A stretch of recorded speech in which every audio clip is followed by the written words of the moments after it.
Welcome back to EMT Mood. Today I'm here with MP and IJ. Today we're reacting to 4 creepy true horror stories animated by 1C Entertainment. Shout out to that man. Without further ado, we're gonna get straight into the video. Hello, Mwanzi. You can call me Billy. I'm a black Indian girl living in Suriname with my parents, and at the time, my grandmother. This happened when I was about 7 years old. I used to share a room with my 14-year-old sister, who we'll call Tiffany. Our room was on the second floor. Now, as a kid, I'd always see things that felt a little off, but I never really thought anything of it until this night. I was asleep on the top bunk. Tiffany was on the bottom.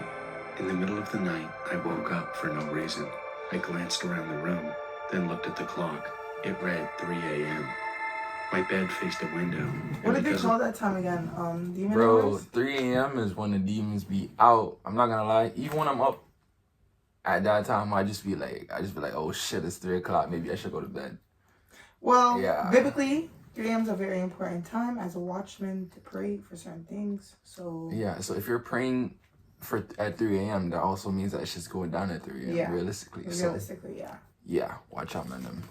Careful. 3 a.m. Balcony light outside. The curtain was just see-through enough to make out shapes. I was just about to drift back to sleep when I looked over, and I saw it. A small, childlike hand pressed against the window, just resting there, behind the curtain.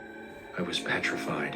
I went to a Christian school, so the first thing I did was hide under my blanket and start praying. Yeah. I prayed so hard, I couldn't even think straight.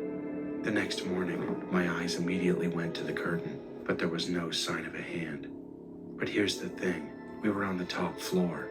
It was impossible for anyone to be standing outside our window. I never told anyone about what I saw. I was 7, and I knew no one would believe me.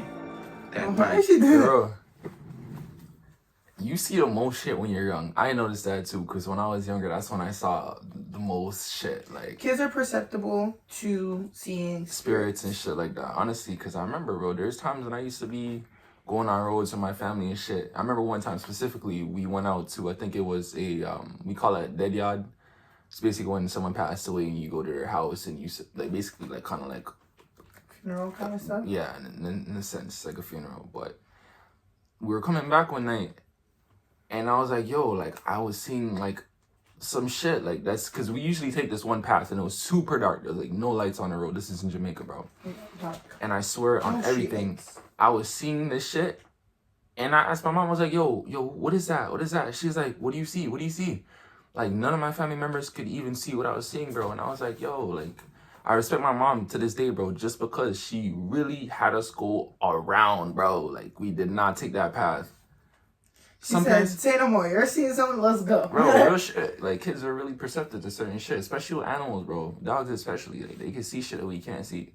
Yeah, 100%. So if your kid's on some shit like this, bro, don't just ignore them and just think it's whatever, because real life, it could be something that don't could be really a harm negligent parent. Exactly.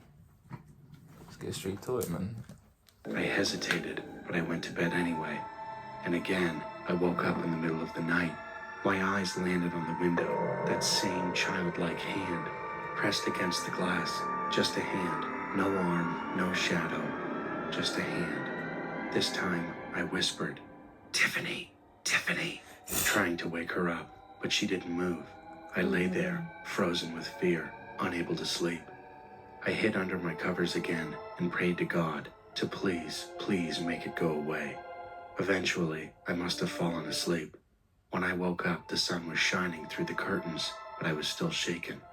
Later that evening, I went to the upstairs living room where my grandmother stayed. She was the only person I felt I could talk to. At first, she was skeptical, but the more I told her, the more seriously she listened. I've always been a grandma's girl. It was easy to tell her everything. She handed me a small Bible and told me to keep it under my pillow. I didn't want to tell my parents. I knew they wouldn't believe me. And when I finally did, I was right. I stayed with my grandparents a good amount growing up because my mom had to work hard to take care of us. So I used to see a 1-2, and I grew up Christian with my grandmother. And at first she never was skeptical. She was a God-fearing woman. She did not take any of that lightly. She came up in that room with the holy oil. She prayed. She slept in the room with me and prayed that night. Everything, bro. After a while, like, to be honest, there was no more problems. She kept doing that for a good while. She was persistent, and I appreciate her for that still. I didn't tell my mom until, like, later years, and that's when my mom, like, she was like, yeah, facts, because she was having the same problems when she was young in the same house, so. See, now house is filled with spirits, bro. To be honest, my family believes that spirits follow us. Follow you? Yeah, like, Why? each and every one of us. We don't know why. Like good spirits and bad spirits? Yeah, Or just like yeah. Okay. But it's just we always happen to see the bad ones first. Based on what my family told me after talking to a few of them. So, you know, check on your family. There might be something wrong. You might have to spritz up the place. And yeah. So what do you think about sage? Because I know some people like using sage, but So I also I don't know. heard- For Christians, biblically, sage is like summoning different spirits because, right, you worship the spirits when you sage, right? So I don't agree with that because you're smudging your house with a herb instead of, you know, something that is holy. holy. Yeah. Okay. Cool. Right? And it's, you guys are praying to spirits. So how are you going to get rid of spirits? Praying to spirits. You know what I'm saying? And just will bring other spirits that are not so welcoming as well. You know, you may think they're helping for a while, and then after a while, show their true colors. At the end of the day, spirits that are not of God are not right. I don't disagree with any of your guys, like, your religious beliefs or anything, because I'm Native as well. Like, you know, that's something I was taught growing up, etc. But learning more about God, you realize, you know, certain things are not as they seem. I heard that. But I'm not saying like, oh, you guys' religion is bad. That's for you guys to find out. For you guys to do your research and, you know, go into. Enjoy yourselves. You know, do what you feel protects you. But I condone Jesus Christ. And Laughed God. and told me it was just a dream, my imagination. That night, I fell asleep with the Bible still under my pillow, and for the first time, I slept peacefully. No hand, no waking up.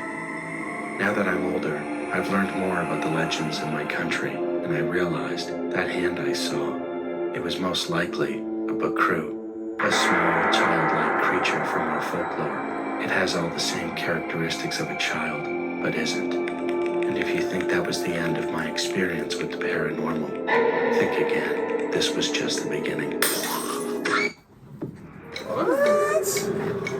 No. They was trying to get us. They was trying to get us. That jump scare, I was not expecting. Apartment horror story. True apartment. My It's name good is that Carol, and after I she want to had the share with Bible, you a she true just story that never has had a haunted Bible me yet. since 2010, when I was just 14 years old. Back then, I lived in a quiet apartment complex called Questons Avenue. It had 5 buildings. I lived in the B building on the first floor. Directly There's a lot of creepy stuff that goes on in apartments in general. Careful what apartment you choose or what hotel you go to. You can search this up, but there's a lot of stuff going on in hotel buildings and apartment buildings based on where they're buried and who's buried in the wall or underneath, basement, bad massacres, you name it. across from my building was the D building, where I used to attend tuition classes. And just beside the D building, there was a small, obscure security door. It was always closed. I had never seen anyone use it. It felt like it had been forgotten by the residents, by the guards, by everyone. My daily routine was uneventful. I'd leave for class around 4:30 p.m., and by 6:30, I'd be on my way home. The walk from my building to the D building took about 20 minutes, time I usually spent daydreaming or chatting with friends. One evening, after class, my friend and I walked out together. We were laughing, sharing snacks she'd brought along, but she soon had to leave for another class, and I was left alone, slowly finishing the last few bites on my way home. That's when I noticed him, a man, tall, gaunt, and unnerving, emerging from that strange security door, the one no one ever used. Frankenstein His looking. movements were off, like he was struggling to control his own body. Bro, if I seen him, yo, honestly, there's a lot of like crazy mans on the road. Like, I start recording so No. that when I call the police and they go to investigate me, oh, we saw nothing, ma'am. yeah, This is what I right saw. here, bro. But This is honestly, what I saw. Though. if I see a man moving like this, I'm stepping away. I'm not even watching him. Like I'm. Yeah, no, out of I'm it. walking away recording. Like, you guys. I'm out of it. This guy's tweaking. I Like, start naming the date, the time. cause you never know. Like sometimes you see madmans on the road. They just come up to you and just smack the shit out of you, bro. This shit is real life. Especially downtown. Yeah, bro. You can't, bro. You can't trust them, man. Like, That around is dangerous. like sometimes you think like they're harmless cause they're homeless, but they're not, bro. Or like they're harmless, like because they're discombobulated or they're high or drunk. No. Bro, listen. Oh my days. I remember this shit. Some people will literally just kill you or attack you for looking at them. I remember this one guy that was we were playing basketball. I was playing basketball with some of my guys, right? And this lady was walking on the sidewalk, and this he looks homeless, bro. Like he looks like he was a madman. Like he's not right in the head. He literally walked past the shorty and slapped the shit out of her, fam, and kept walking. And we had to stop playing basketball because we're like, there's no way this man really just did that, bro. He walked past a whole man to go past the shorty and slap the shorty, and he does not even know her, bro. Didn't I tell you this told shit? me, Bro, we were there trying to go beat this guy up, but like, bro, we couldn't, bro. It's a young group of black guys, bro. We cannot do this shit, bro. Yeah. We could not. They would have been Like, more times. They would have been charged more than that, guys. Exactly. So being from where we're from. But we all said, bro, next time if we see that shit again, bro, if we see that same man again, bro, it doesn't matter. We're putting hands on him, or we're calling the cops more likely, we're gonna call the cops. But yeah, is crazy. As a woman, I naturally would have just walked over to her and called the police, took a picture of him, record him. Because me, I don't do that. Man, moving like this, you gotta be careful, bro. Real life. Limbs twitched, and his walk was very jerky. Each stride looked stranger than the last, and he was looking down at his feet the whole time, almost as if he knew that he was walking in a strange manner. But then he looked up, and his eyes met mine. Something was wrong, deeply wrong. His face was unsettling. His eyes were too wide apart, and his jaw hung at a crooked angle, like it wasn't aligned with the rest of his face. He stared at me. I tried to ignore him, focused on my snack, but then he moved. He didn't just walk toward me, he lurched, and his slow stagger turned into a predatory stride. Before I could react, he was right behind me, yanking my bag with so much force it nearly pulled me off balance. I spun around. My heart felt like it was trying to escape my chest. Up close, he was horrifying. Those same wide, bulging eyes, that distorted jaw, and a twisted grin full of something I can only describe as malice.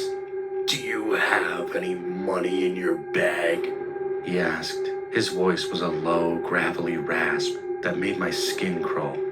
No, I don't. I stammered, my hands shaking. He didn't blink.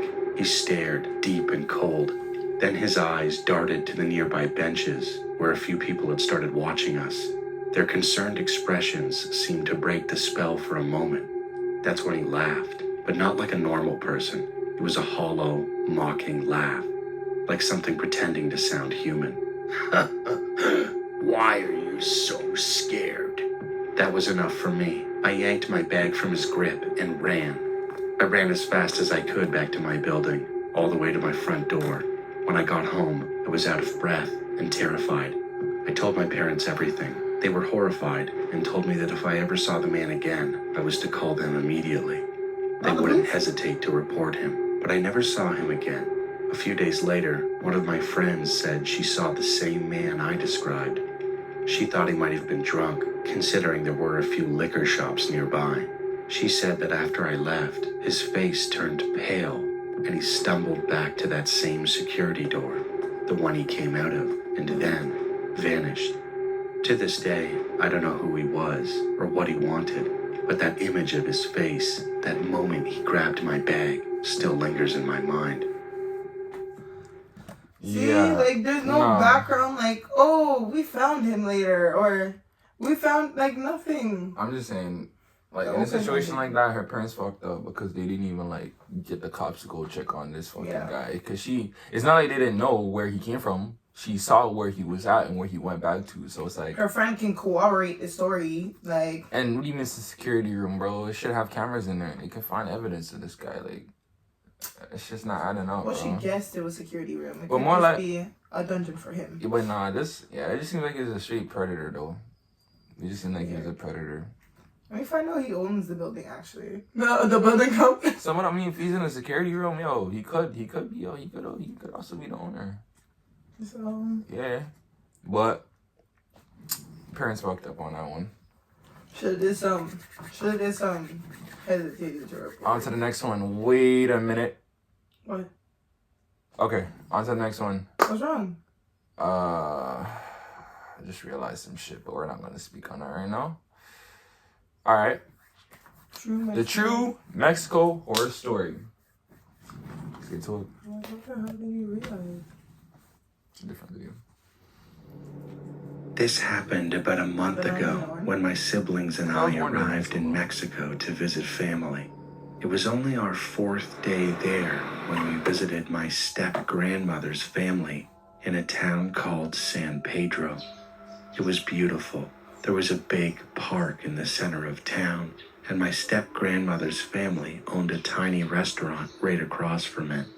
I asked my grandpa if we could go buy a volleyball. He said yes, so we went out, bought one, and came back. That's when we were introduced to our step-cousin. Let's call her Rose. She was super friendly and offered to show us around. She led us to the volleyball nets in the park. The court had a big net around it so the ball couldn't go flying off, and there were other people playing behind us. We started a game and we were having fun until my little sister pointed something out. She said there was a guy walking around the court and that he had been waving at her earlier. I looked over and saw him sitting on a bench outside the court, close to where we were playing. I didn't think much of it at first. There were a lot of people around, but now that I think about it, it was strange how he chose to sit so close to us when there were plenty of empty benches. The time was 10:34 p.m. when we decided to head back to the restaurant. That's when Rose asked if we wanted to explore another park, one that was behind the restaurant, up a small hill. We said sure, and she led the way. As we were walking uphill, Rose stopped to point out the mountains that surrounded San Pedro.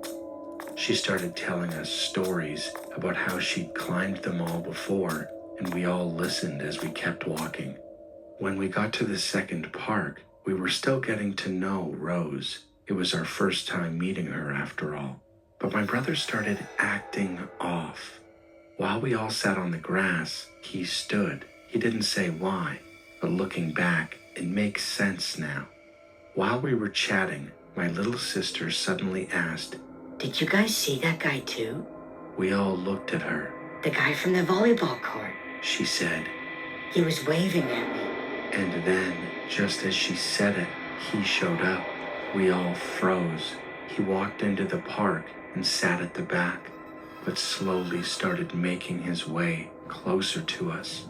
Hey, bro, what? What? See, this is why I always walk with a weapon. I'm not saying you should always use it. That's assault. But hey, a little pepper spray, a little pocket knife. Personally, if I'm in Mexico, Jamaica, a little machete. So, just keep that in mind because no one's going to creep upon me. And I'm not going to have nothing to defend myself, at least at a length, you know? Like, it needs to be a little longer than my arm. Thank you very much. Because I don't need my hand getting grabbed if I'm too slow. My reflex is pretty fast. But if I'm too slow, if someone's faster than me, they want that one. That's all I'm saying. The gall of this guy to just pull up. This guy said, and then he said, I don't know what he's thinking, but if I was on opposing end, like if I was these guys right here, I'm not even gonna wait. I'm not gonna wait for him to come sit down. One young girl. He's outnumbered. You guys need to. I'm outnumbered my ass. He probably take all of them. Yeah, but Probably take all of them. me in a different country, not messing with no creepy old man. I'm just saying, people, and it's so weird because people are they're so different, like in different like areas of the fucking earth, bro. People really be thinking the shit that they be doing is okay. Genuinely. They genuinely think that they're not doing anything wrong, and to you, it can be perceived as something completely different. Sick. That's why I always feel some type of way when I see someone watching me a little too long, a little too hard, Yeah. or someone sitting a little too close to me. Like, if I'm on the bus and there's like 10 seats before me that are open, and then all the seats beside me are open, and then at least 4 seats behind me are open, and you ask to sit beside me? Nah, no, I don't feel comfortable. Excuse me, you can move. And if you want to argue with me, but I don't feel comfortable. You can move. Like, you could have sat anywhere. You're asking to sit beside me. No, thank you. And we will argue. You're not sitting beside me. What the hell? The fuck? Pull out a weapon randomly out of nowhere and stab me in my side while you're sitting beside me or trying to touch me. No, we're not doing that. Especially if they know you're a foreigner, like, they'll most likely try to take advantage of you, bro. Like, even in this situation, like, I could just imagine him calling his boys. They're in the bush. He's still waiting. You don't even know. You don't even know that shit. So, yeah, realistically, you don't even wait for these guys to make a move. You gotta take off. You just gotta take off, bro. Honestly, like. You guys, like, there's 5 of them. Someone has to watch the back. I'm a good back peddler.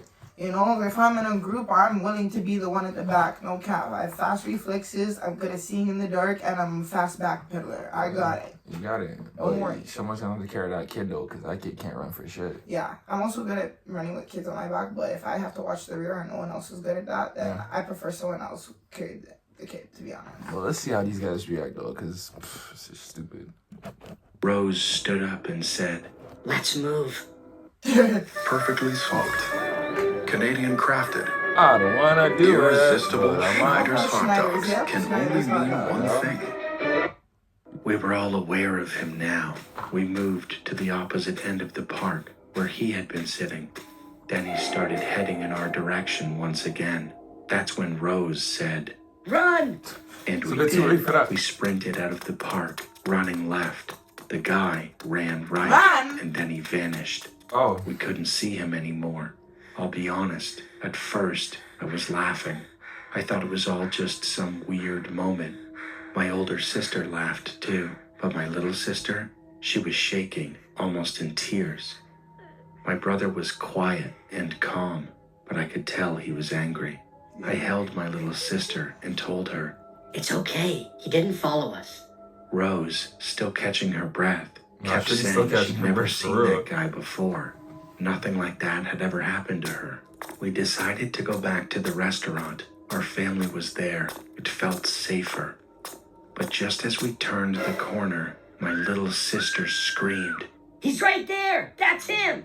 The guy suddenly jumped over the fence and started running full speed at us. Rose and my little sister sprinted toward the restaurant.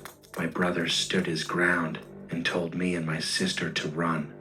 But I froze. He was right there, standing in front of us. That's when it hit me. This wasn't just a weird encounter anymore. This was dangerous. I grabbed my sister's hand and my brother said, "Go." He stayed behind to block the guy's path. We ran. I remember hearing my brother say, "I don't want any problems." When we got to the restaurant, my sister and I were telling our grandpa and Rose's cousin what had happened. Rose was shaking as she explained everything. Her mom and my step-grandmother rushed over and asked what was going on. I checked on my little sister. She was in tears. I hugged her and told her she was safe now. Eventually, my grandpa, Rose's cousin, and my brother came back. Rose's cousin explained that the guy was yelling at my brother, claiming his house was right there where my brother had stood. But Rose's cousin said he didn't live there. He lived further away. I asked my brother if he was okay. He said yeah, but the guy tried to pick a fight and then flipped him off. But the guy didn't leave it at that. He ran across the road, tore a branch off a tree, and screamed like a maniac, staring right at us the whole time. We believed he was on something, just by the way he walked and acted, but we'll never really know. It might not sound scary to someone else, but that night left us shaking. And the worst part, he had a bag with him. And to this day, I can't stop wondering what could have been inside it. We were lucky we didn't see him again, and the rest of the trip was safe, but we were always looking over our shoulder. Let this be a reminder. Always be aware of your surroundings and who is watching don't you. be pointing at me. I be telling you, pay attention to your surroundings. I'm just saying, yo, bro, like, at this Where's point, the water? They were targeted, bro. You already know. Like, Imagine he ran right at them when they were standing right there by the restaurant talking about my parents. Like, this is my house. Like, what? You followed us the whole time. There's no reason you followed us to this exact location to say that this is your house on this location, your parents, etc. yeah, he really might have been on drugs for him to do all that shit. Bro. That shit What do you was mean he like- walked over to the tree, ripped the branch off, And and he's staring at them the whole time? So imagine, he walks away, turns around, like intimidation tactic. He's pussy though, cause he didn't go through with it. Okay, bye. He be saying name stuff is like this. Theodore, He be and I saying come- stuff like this, but if something actually go down, he can be like, shit. Nah, not in real life. I'm talking about.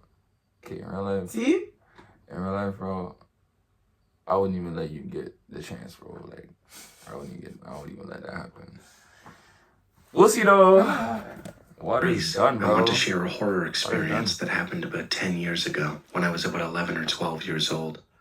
It was the holidays, and we were staying at my grandparents' house.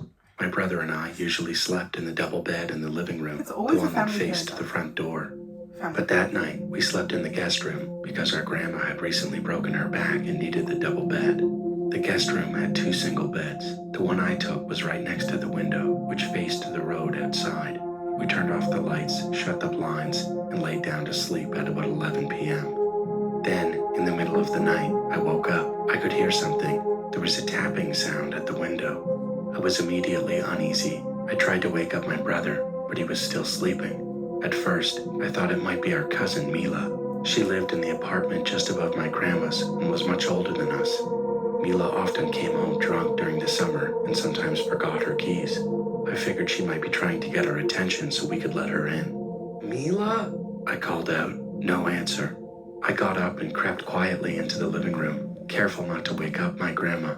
I opened the front door and stepped outside. No one was there. But then I looked at the guest room window.